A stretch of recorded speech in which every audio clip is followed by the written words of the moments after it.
From the News Channel 5 Network, this is Sports Line.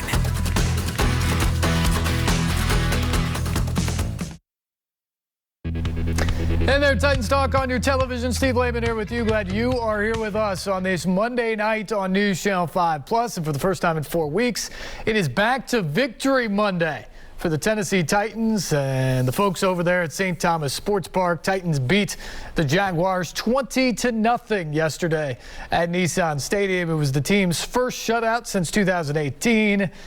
And the first home shutout since way back in 2000. Make no mistake about it. This was a dominant defensive performance by the Titans. And they just went out there and took care of business on that side of the ball. Right from the very first play of the game, Danico Autry got Trevor Lawrence in the grasp, got a sack on the very first play that the Jaguars had. They got a sack later on that drive to get off the field and force a punt, and the Jags just never had anything going. After running for 184 yards against the Titans earlier this season, they ran for 8 yards on 8 carries yesterday. Just absolutely no hope in the running game, and a lot of credit goes to that Titans defense for that. And then in the second half, when they were one-dimensional and they had to pass to try to get back in the game, that's when the back end started coming up and making plays. And the Titans come up with 4 interceptions. Rashaan Evans, Jayon Brown, both from the linebacker position, and then Christian Fulton and Buster Skrine, who both started on the outside at cornerback, all come up with interceptions for the Titans as they just harassed Trevor Lawrence all day long. So here's the things that were great about yesterday. Is number one, the defense continues to play well. Yesterday they were great. But even more on that side of the ball, they got back to really disrupting the passer. There was pressure from the get-go, and they got after Lawrence all day long and made him feel uncomfortable. That was one of the number one goals going into the week, and they certainly accomplished it. Number 2, they got back to winning the turnover battle. The Titans had been so effective at turning teams over during their 6-game winning streak. They forced 12 turnovers. They were forcing 2 turnovers a game in that 6-game winning streak that shot them up to the top of the AFC. Well, then during the 2-game losing streak, the Titans were -9 in turnover margin. They had 5 turnovers against the Texans. They had 4 more the next week in New England. Turnovers matter, folks. I don't know if you haven't figured that out yet in watching these games over the years, but you got to get turnovers. You got to win the turnover battle. Protect the football on offense, get the ball on defense. And if you can do that consistently, you're going to be a pretty good team. And the Titans earlier this season were phenomenal at it, and that's what got them into the position that they are in. And then for a couple weeks there, whether it was because of the injuries, whether it was because of exhaustion, having to play 12 weeks before the bye week, all of those things mounting, or maybe it was just bad football, the Titans were terrible in that aspect. And they'd been kind of hovering around a top 10 team all year in turnover margin.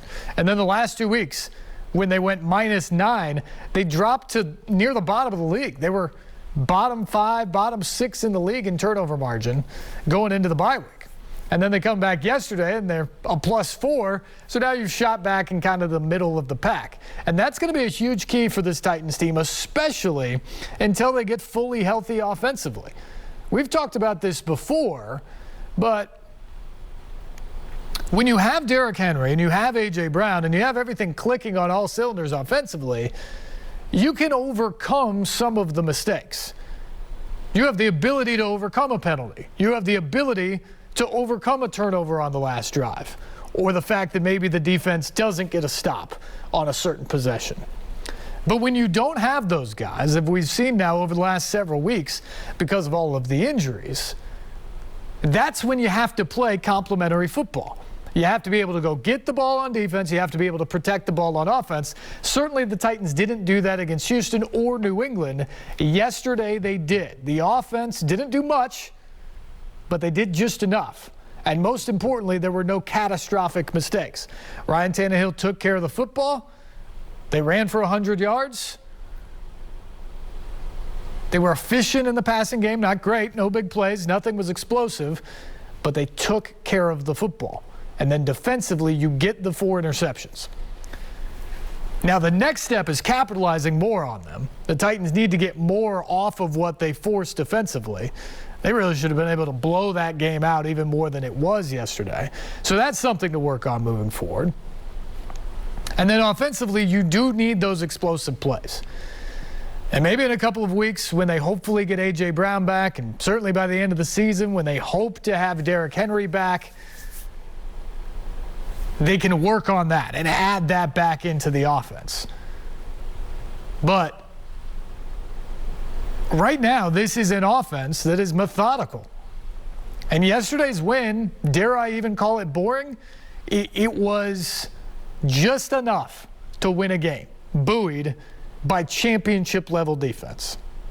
And that's what the Titans have to do right now until they continue to get some of these pieces back. They have to continue to piece together ways to win. And to me, that's the most impressive thing about yesterday. Not the fact that they won, not the fact that they bounced back, not even the fact that they won via shutout. But I think the fact that this team continues to have a no-excuse, no-nonsense mentality about the season and everything that they've gone through, that they just expect when they walk on the field that they're going to find a way to win. And yesterday they did that again. And now they sit there at 9-4, magic number down to 2 to clinch the AFC South for the second consecutive year. And it all starts with Mike Vrabel and maybe even more so John Robinson, the GM. And I know we don't talk a whole lot about J-Rob during the season. His job is off-season. His job is acquiring these guys, bringing them in, and then during the season, it's up to Mike Vrabel and the players to go get it done. There's a lot of truth behind that.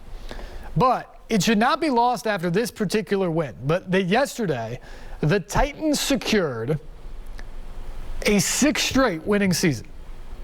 It's one of the best marks in the entire National Football League. All 6 of those winning seasons come directly under the leadership of John Robinson since he was hired in January of 2016. He's done a remarkable job because you have to think back to where the Titans were before he took over. In 2014, the Titans went 2-14. In 2015, they went 3-13. They had the number 2 and were supposed to select number 1 in the draft in consecutive seasons. They were the worst team in the league in back-to-back years before John Robinson became the GM of this team.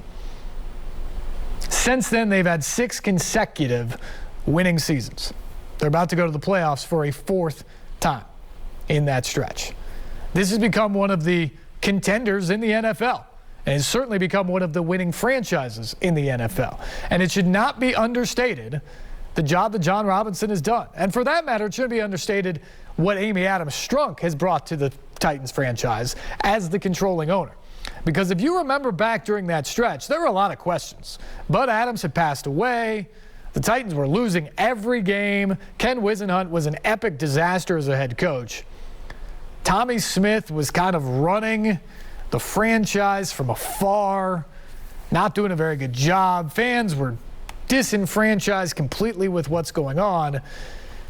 And even the rumblings were coming, and this wasn't going to happen, but it was so bad that people were wondering if the team was going to leave, if they just pack up and move.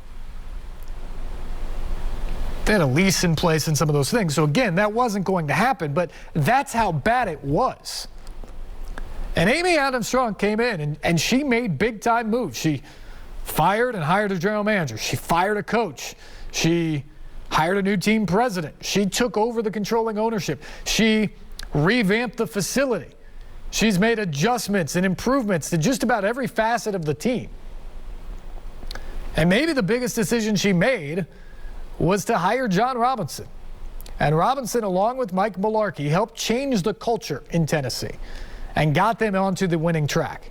And then whatever you want to say about the hire or the decision to fire Mularkey before then hiring Mike Vrabel, I was critical of it at the time because Mularkey had just gotten the Titans to the playoffs and won a game. And they fired him because essentially it was kind of what we saw yesterday. it was just good enough to win. Nothing sexy about it. Certainly no style points to the way the Titans played under Mike Mularkey. But I wondered at the time, given the personnel and certainly given where they'd come from, what's the likelihood of hiring better? What's the likelihood of getting a guy to come in that is better than that? Because we see it all the time, right? Where coaches have success, but not success to the level of expectations, or not to where a team or a university want to go. And then they fire that coach thinking, we'll go find somebody to take us to the next level. And a few years later, they're making another hire because it didn't work out. And that was my concern at the time. And the Titans go out and they hire a first-year head coach in Mike Vrabel. He brings in a completely new staff, and all Vrabel's done is won. So that was a good decision because Mike Vrabel has been a heck of a coach and done remarkable in terms of the franchise mindset, in terms of the preparation and the way this team shows up ready to play week in and week out. And it shows by the results. And this year in particular, with everything that has gone wrong, he's kept them on the right track. And here they are at 9-4 with 4 games left, starting to turn the corner with health, maybe getting some of those bodies back to help them down the stretch. And they're in position to control their own destiny. Certainly in the AFC South to get to the playoffs. And with one New England loss, potentially the chance to get the number 1 seed in the AFC in that first round bye that would be oh so important. But they got it right. And when you think back to yesterday, and maybe it wasn't sexy, maybe the offense wasn't explosive, all that's true. They've got to play better starting this Sunday in Pittsburgh. But to think back not all that long ago to a time when the Titans were 5-27 over a 2-year span, the absolute worst team in the NFL. And now 6 years later, they're headed for their 6th consecutive winning season. They're headed back to the playoffs. The job that John Robinson has done, that Amy Adams-Strunk has invested in him to do, and then Mike Vrabel has helped them get to an even higher level, should not be unnoticed, and it shouldn't be taken for granted. And that's the biggest takeaway I had yesterday is, at times, it was kind of a boring game. But the Titans took care of business. Again, with all the adversity and all the distractions and all the injuries, they took care of business. And now officially, this is yet another winning season. And when I walked away from the stadium yesterday, that's what I thought about. How many times in the past Titans fans have walked out of there wishing for the glory days because it wasn't good enough, because that particular team couldn't win. Well, under John Robinson, all the teams win. With Mike Vrabel, they are a contender. And that's what they are this year. And they deserve a little pat on the back for that, because it has been a remarkable season on top of a remarkable run for this franchise. What are your thoughts on that? What were your thoughts about the game yesterday, and what do you think about this stretch run for the Titans? We'd love to hear from you tonight. 737-7767, the number here on Titans Talk. Also, much more to break down the win over the Jags and some of the other key things coming forward for us. This is Titans Talk on News Channel 5+.